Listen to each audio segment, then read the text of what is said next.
Пятничный вечер в ресторане «Бьянка» был шумным и теплым. Смех, звон бокалов, аромат соуса и жареного чеснока витали в воздухе. Молодая официантка Мира лавировала между столами с подносом, стараясь не выронить ни одной тарелки. Ей было 20, и это была всего лишь вторая неделя на работе. Работа нравилась, честная, хоть и выматывающая. Но одно отравляло каждый день – менеджер. Рэй Холт, высокий, ухоженный, с самодовольной улыбкой, постоянно находил повод оказаться рядом.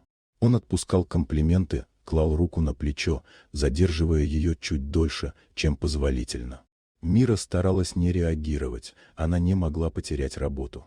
К вечеру, когда зал был забит до отказа, Рэй поймал ее у служебной двери.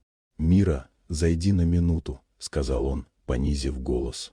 В подсобке пахло кофе и чистящими средствами. Он встал слишком близко. «Ты ведь понимаешь», — произнес он тихо, — «здесь нужно уметь ладить с начальством». «Что вы имеете в виду?» — спросила она, но голос дрогнул. Он протянул руку, коснулся ее щеки. «Не притворяйся, что не понимаешь». Мира отпрянула. «Не трогайте меня». «Тише, никто не услышит», — сказал он, и в его взгляде мелькнуло раздражение.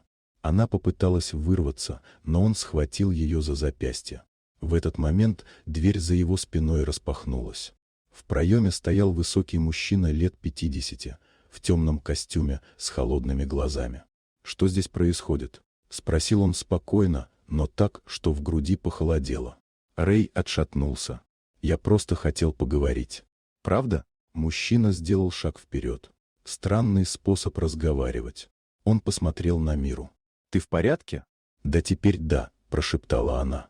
«Отлично», — сказал незнакомец. «Тогда пусть он извинится». «Что?» — выдавил Рэй. «Извинись», — повторил мужчина. Тот пробормотал что-то невнятное. «Громче», — сказал незнакомец. «Простите, я не хотел». Мужчина чуть кивнул. «Молодец.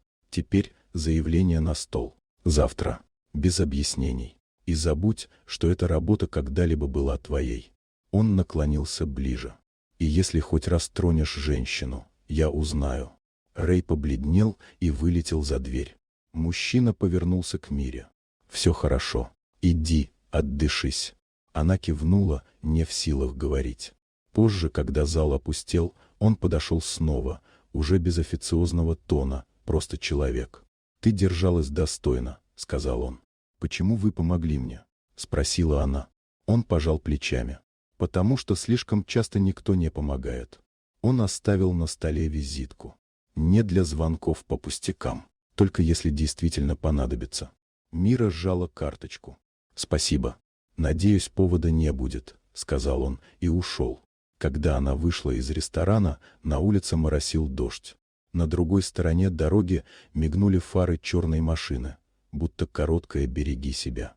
Через неделю Рэя уволили. Мира продолжала работать. Иногда ее взгляд невольно останавливался на угловом столике, том самом, где сидел мужчина. Он больше не приходил, но ей казалось, что кто-то все еще держит руку на пульсе ее судьбы. Однажды вечером, убирая зал, она поймала свое отражение в витрине.